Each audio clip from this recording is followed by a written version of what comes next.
بسم اللہ الرحمن الرحیم۔ اللہ کے نام سے شروع جو بڑا مہربان نہایت رحم کرنے والا ہے۔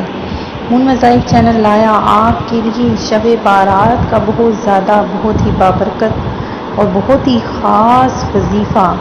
اللہ تبارک و تعالی آج شب بارات کے صدقے میں آپ سب کی مغفرت فرما دے، اور اللہ تبارک و تعالی آپ کو حضور نبی کریم علیہ السلام کی بروز قیامت شفاعت بھی نصیب فرمائے۔ تو ناظرین، سب سے پہلے حضور نبی کریم علیہ السلام کا فرمان بھی سنتے چلیے کہ شعبان المعظم کے بارے میں فرمان مکرم ہے کہ شعبان میرا مہینہ ہے اور رمضان اللہ تبارک و تعالی کا مہینہ ہے۔ سب سے پہلے میری تمام نئے آنے والے ویور سے گزارش ہے، جنہوں نے ابھی ہمارا چینل جوائن کیا ہے وہ اسے سبسکرائب کرتے ہوئے ساتھ ہی ساتھ بیل آئیکن کا بٹن بھی پریس کر لیں، تاکہ ہر نیا آنے والا وظیفہ سب سے پہلے آپ تک پہنچ جائے۔ حضرت سیدنا عائشہ صدیقہ فرماتی ہیں کہ تاجدار رسالت پورے شعبان کے روزے رکھا کرتے۔ فرماتی ہیں کہ میں نے عرض کی، یا رسول اللہ، کیا سب مہینوں میں آپ صلی اللہ علیہ وآلہ وسلم کے نزدیک زیادہ پسندیدہ شعبان کے روزے رکھنا ہے؟ تو آپ نے ارشاد فرمایا کہ اللہ عز و جل اس سال مرنے والی ہر جان کو لکھ دیتا ہے، اور مجھے یہ پسند ہے کہ میرا وقت رخصت آئے اور میں روزے دار ہوں۔ تو میرے پیارے پیارے ویورز، 15 شعبان المعظم کی رات کتنی نازک ہے، نہ جانے کس کی قسمت میں کیا لکھ دیا جائے۔ بعض اوقات بندہ غفلت میں پڑا رہ جاتا ہے اور اس کے بارے میں کچھ کا کچھ ہو چکا ہوتا ہے۔ بہت سے کفن دھل کر تیار رکھے ہوتے ہیں، مگر کفن پہننے والے بازاروں میں گھوم پھر رہے ہوتے ہیں۔ کافی لوگ ایسے ہوتے ہیں کہ ان کی قبریں کھدی ہوئی تیار ہوتی ہیں، مگر ان میں دفن ہونے والے خوشیوں میں مست ہوتے ہیں۔ بعض لوگ ہنس رہے ہوتے ہیں، حالانکہ ان کی موت کا وقت قریب آ چکا ہوتا ہے۔ کئی مکانات کی تعمیرات کا کام پورا ہو گیا ہوتا ہے، مگر ساتھ ہی ان کے مالکان کی زندگی کا وقت بھی پورا ہو چکا ہوتا ہے۔ شب بارات بےحد اہم رات ہے، کسی صورت بھی اسے غفلت میں نہ گزارا جائے۔ اس رات خصوصیت کے ساتھ رحمتوں کی چھما چھم برسات ہوتی ہے۔ اس مبارک شب میں اللہ تبارک و تعالی بنی کلب کی بکریوں کے بالوں سے بھی زیادہ لوگوں کو جہنم سے آزاد فرماتا ہے۔ کتابوں میں لکھا ہے کہ قبیلہ بنی کلب قبائل عرب میں سب سے زیادہ بکریاں پالتے تھے۔ کچھ بد نصیب ایسے بھی ہیں کہ جن پر اس شب بارات یعنی چھٹکارا پانے کی رات بھی بخشے نہ جانے کی وعید ہے۔ حضرت سیدنا امام بہقی شافعی رحمۃ اللہ علیہ فرماتے ہیں کہ رسول کریم صلی اللہ علیہ وسلم کا فرمان عبرت نشان ہے کہ 6 آدمیوں کی اس رات بھی بخشش نہیں ہوگی۔ نمبر 1 شراب کا عادی، نمبر 2 ماں باپ کا نافرمان، زنا کا عادی، قطع تعلق کرنے والا، تصویر بنانے والا اور چغل خور۔ اس طرح کاہن، جادوگر، تکبر کے ساتھ پاجامہ یا تہبند ٹخنوں کے نیچے لٹکانے والے اور کسی مسلمان سے بغض و کینہ رکھنے والے پر بھی اس رات مغفرت کی سعادت سے محرومی کی وعید ہے۔ چنانچہ تمام مسلمانوں کو چاہیے کہ گناہوں میں سے اگر معاذ اللہ کسی گناہ میں ملوث ہوں تو وہ بالخصوص اس گناہ سے اور بالعموم اس ہر گناہ سے شب بارات کے آنے سے پہلے بلکہ آج اور ابھی سچی توبہ کر لیں، اور اگر کسی بندے کی حق تلفی کی ہے تو توبہ کے ساتھ ساتھ ان کی معافی تلافی کی ترکیب بھی فرما لیجیے۔ حضرت سیدنا علی مرتضیٰ شیر کرم اللہ وجہ الکریم سے مروی ہے کہ نبی کریم علیہ السلام کا فرمان عظیم ہے کہ جب 15 شعبان کی رات آئے تو اس میں قیام کریں اور دن میں روزہ رکھیں۔ بے شک اللہ عز و جل غروب آفتاب سے آسمان دنیا پر خاص تجلی فرماتا ہے اور کہتا ہے کوئی مجھ سے مغفرت طلب کرنے والا کہ اسے بخش دوں، ہے کوئی روزی طلب کرنے والا کہ اسے روزی دوں، ہے کوئی مصیبت زدہ کہ اسے عافیت عطا کروں، ہے کوئی ایسا یہ اس وقت تک فرماتا ہے کہ فجر طلوع ہو جاتے ہیں۔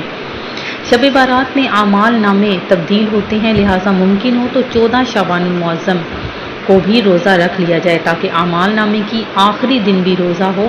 14 شعبان کو عصر کی نماز باجماعت پڑھ کر وہیں نفلی اعتکاف کر لیا جائے اور نماز مغرب کے انتظار کی نیت سے مسجد ہی میں ٹھہرا جائے۔ تو ناظرین، آج میں آپ کو مغرب کے بعد کی 6 نوافل بھی بتاؤں گی جو آپ نے لازمی پڑھنے ہیں۔ اس کے علاوہ سال بھر جادو سے حفاظت کے بھی آپ نے جو میں آپ کو طریقہ بتاؤں گی وہ بھی آپ نے ضرور کرنا ہے۔ اگر اس رات یعنی شب بارات 7 بیری کے پتے یعنی بیر کے درخت کے آپ نے 7 پتے لینے ہیں، اس کو پانی میں جوش دے کر یعنی جب پانی نہانے کے قابل ہو جائے تو غسل کرنا چاہیے۔ انشاءاللہ عز و جل تمام سال جادو کے اثر سے محفوظ رہیں گے۔ اس کے علاوہ آپ نے مغرب کے بعد 6 نوافل پڑھنے ہیں، 6 رکعت نفل، ان کو آپ نے 2 کر کے ادا کرنا ہے۔ پہلی 2 رکعتوں سے پہلے آپ نے یہ نیت کرنی ہے کہ یا اللہ ان 2 رکعتوں کی برکت سے مجھے درازی عمر بالخیر عطا فرما۔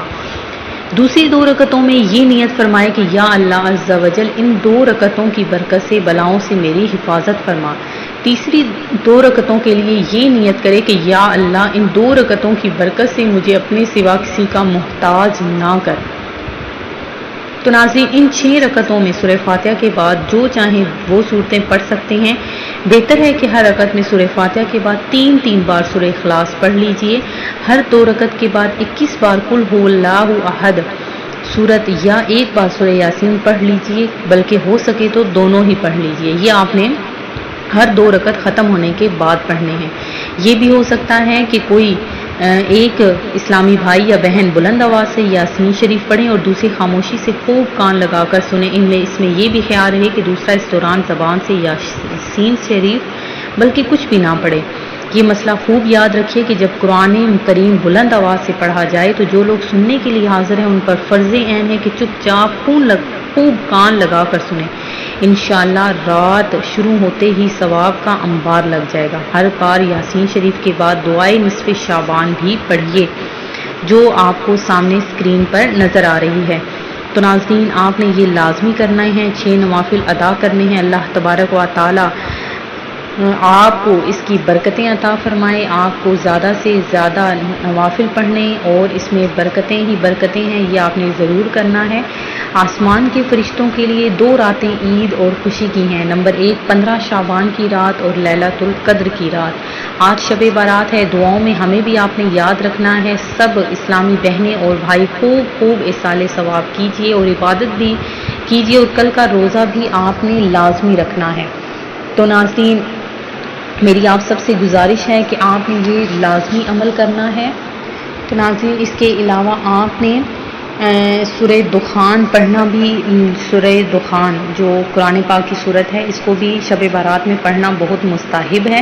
حضرت سیدنا ابو ہریرہ فرماتے ہیں کہ رسول اللہ صلی اللہ علیہ وسلم نے فرمایا کہ جو رات میں حامیم الدخان کی تلاوت کرے گا تو وہ صبح اس حال میں کرے گا کہ 70,000 فرشتے اس کے لیے دعائے مغفرت فرمائیں گے۔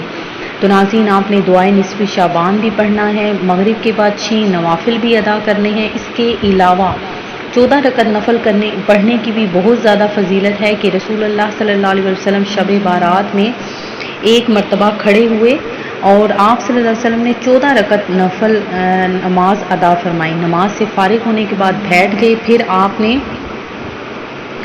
14 مرتبہ سورہ فاتحہ، 14 مرتبہ سورہ اخلاص، 14 مرتبہ سورہ فلق، 14 مرتبہ سورہ ناس اور 14 مرتبہ آپ نے 14 مرتبہ سورہ ناس اور 1 بار آیت الکرسی پڑھتے اور یہ آیت مبارکہ لقد جاءکم رسول من انفسکم آخر تک پڑھتے۔ جب آپ صلی اللہ علیہ وسلم نماز سے فارغ ہوئے تو آپ صلی اللہ علیہ وسلم کو جو کچھ کرتے دیکھا تھا اس کے بارے میں پوچھا۔ آپ صلی اللہ علیہ وسلم نے ارشاد فرمایا جو اس طرح عمل کرے گا جو تم نے دیکھا تو اس کے لیے 20 مقبول حج اور 20 سال کے مقبول روزوں کا ثواب ہوگا، اور اگر اس دن کی صبح وہ روزے کی حالت میں ہو تو اس کے لیے 2 سال کے روزوں کا ثواب ہے، 1 گزشتہ سال کے اور 1 آئندہ سال کے۔ تو ناظرین یہ 14 رکعت نفل آپ نے بھی لازمی ادا کرنے ہیں، اکٹھا ان کو پڑھ لیں تو زیادہ بہتر ہے۔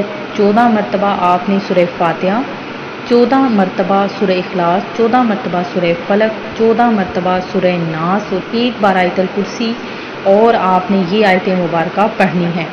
تو ناظرین یہ آپ نے نماز سے فارغ ہونے کے بعد ادا کرنی ہے۔ میں امید کرتی ہوں کہ ہمارا آج کا یہ عمل آپ کو پسند آیا ہوگا۔ اسی طرح سے مزید وظائف حاصل کرنے کے لیے ہمارا چینل نون وظائف کو دیکھتے رہیے۔ اپنا خیال رکھیے گا، آج کی رات ہمیں بھی دعاؤں میں یاد رکھیے گا۔ اللہ حافظ۔